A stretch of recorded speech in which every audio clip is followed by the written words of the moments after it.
You're watching Boone TV News, Iowa's #1 high school news show. Hello, fellow Toreadors. I am Janae Hoffman, and welcome to our weekly news show. This past Friday night, the BHS Auditorium hosted a band concert for a great night of music and fun. Here's Maddie Desher with the story.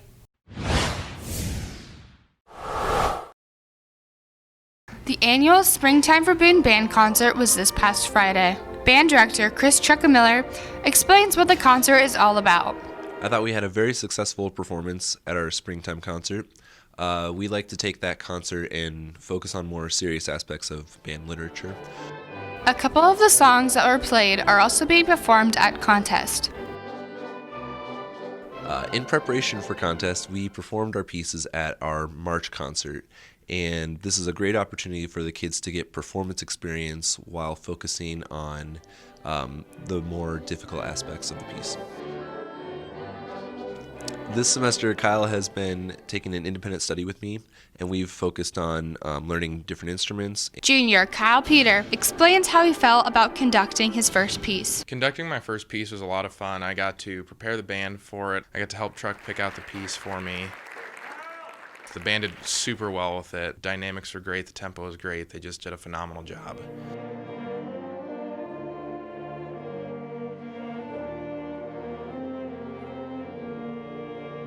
In addition to the full band, the percussion played at the end of the concert.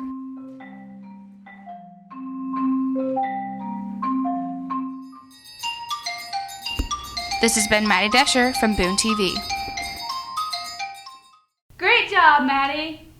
Prom is coming up fast this year. The staff of Boone High decided to try something fun and exciting for prom goers. Here's Tanner Frost with the scoop. Boone High's prom is almost here, and our students bustle to get their dresses, fit into their tuxedos, and make plans for the big night. Teachers and students alike prepare for prom, and the school is offering some helping hands to students. In charge of prom planning, Mrs. Lumley has an idea to help out dates who don't have solid plans for dinner for the night. Okay, so the reason I chose to try to add this year is because I've had students tell me in the past that they couldn't afford all of the things that go along with prom.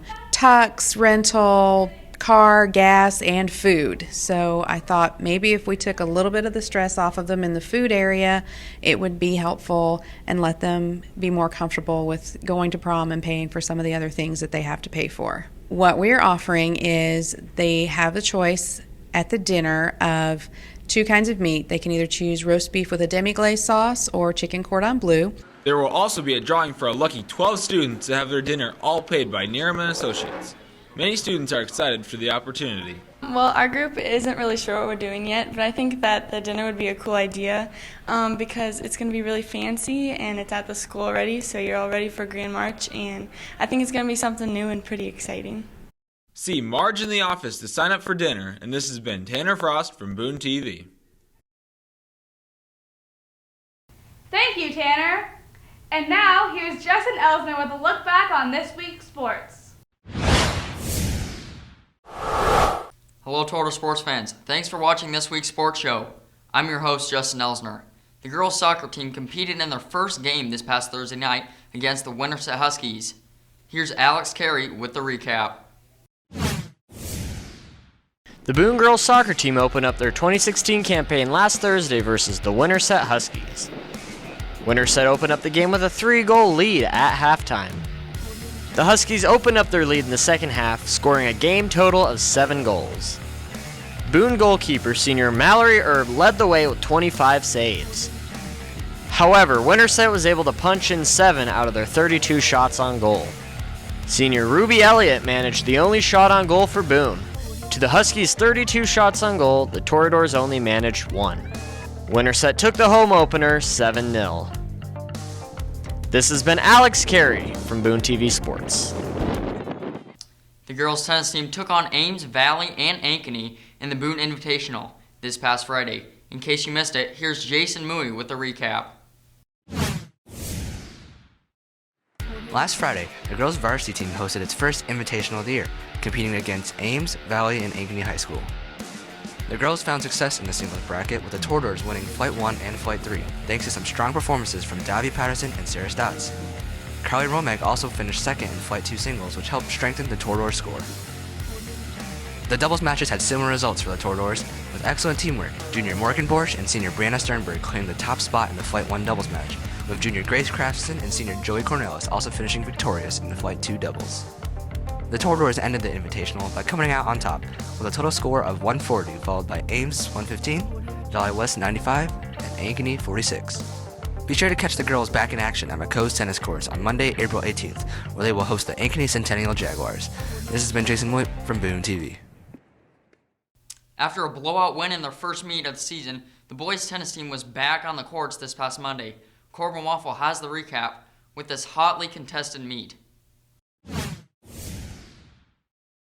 The Boone Toradors took on the Pella Dutch last Monday in McCoe's in hopes of avenging their loss from last season.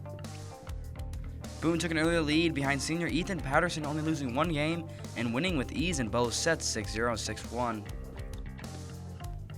However, at number 1 singles, senior Danny Anderson struggled and dropped a close first set 6-7, but he came back winning the second set 6-4 and also winning the super tiebreaker 10-5. Sophomores Jackson Sear and Corbin Waffle also struggled in the first set at number 3 doubles, losing 1-6, but came back strong, winning the second set 6-1 and taking the match in a super tiebreaker 10-1. At number 4 doubles, juniors Nick Barron and Mitch Stumble also brought home the dub, taking both sets 6-3, 6-4, and also securing the team victory. Boone won the meet 9-2 and will take on Carroll Kemper this Tuesday at Graham Park in Carroll. From Boone TV, this has been Corbin Waffle. Also on Monday night, the boys soccer team faced off against the ADM Tigers at Geppinger Field. Check out how it went down with Liz Faunus. On Monday, April 11th, the boys soccer team hit the field for their second home game of the season playing a dub. It was a windy night to be on the field. In the start of the first half, Boone had high energy, keeping the ball down the field and taking a few shots on goal. Junior Kurt Yeager was persistent on both defense and offense and stole the ball right out from under Idell's feet on more than one occasion. Senior Zeke Pearson had a good run with the ball. Pearson dribbled down the field only to be stopped just shy of taking a shot. Boone also worked well as a team when Ryan Dow carried a pass to Zeke Pearson on the outside. Dow came back in to receive the pass and sent it center where Andy Mason did a header, sending the ball over to Mac Adamson, who took a shot on goal. Towards the end of the half, Boone's spirit seemed to wane, allowing for Idell to score 2 goals. Ending the first half, the score was 0-2. Starting the second half, Boone held their own on defense. Senior Sean Fitzsimmons did not make it easy for Idell to get in close to the goal. Boone's goalie had some stunning saves, sliding right under his opponents and swiping the ball away. A few minutes into the half, there was an injury to Andy Mason, taking him out of play for the remainder of the game. Going in for him was freshman John Runstead. Boone stayed aggressive on defense for the remainder of the game, but was not able to recover from the first half, holding Idell to a 2 points scored early on. The final score of the game was 0-2. The next home game will be Friday, April 15th. This has been Liz Bonas from Boone TV Sports. That's it for this week's sports. Now back to Janae. Thanks, Justin. A unique, action-packed flick hit the theaters this past Friday. 2 guys in a movie could not miss out on this sci-fi thriller. So here they are with their review on Hardcore Henry. This next part might hurt. Squeeze. Hey Boone High, we're back this week with a very unique movie, and this is one for the record books. We reviewed Hardcore Henry, an all first-person movie where it's all action all the time. A man wakes up in a Moscow laboratory to learn that he's been brought back from the dead as a half-human, half-robot hybrid. With no memory of his former life, a woman who claims to be his wife tells him that his name is Henry. An armed thug soon storm in and kidnap her. As Henry starts to understand his new abilities, he embarks on a bloody rampage through the city to save his spouse from a psychopath who plans to destroy the world. Hardcore Henry was a crazy, gory, and sometimes silly non-stop action movie, and we decided to give it 6.5 goats out of 10. Pros of Hardcore Henry include crazy non-stop action throughout the movie. The first person gave a different but very interesting view, and it definitely lives up to its name. However, the non-stop action can get a little tiring as the movie lacks real plot or exposition. And if you have real problems with motion sickness, you'll feel terrible at the end of this movie. This movie had to be the most action-packed film I have ever seen, basically with no exposition to direct the film. But the plot doesn't matter here as the action runs the show. The camera view gave it a very different feel that made it unique. The film also had some funny parts to break up the action and intensity. This is war, baby! This has been Two Guys in a Movie reviewing the first-person action-packed film, Hardcore Henry. So, go check out this unique movie and have a great day, Boone High.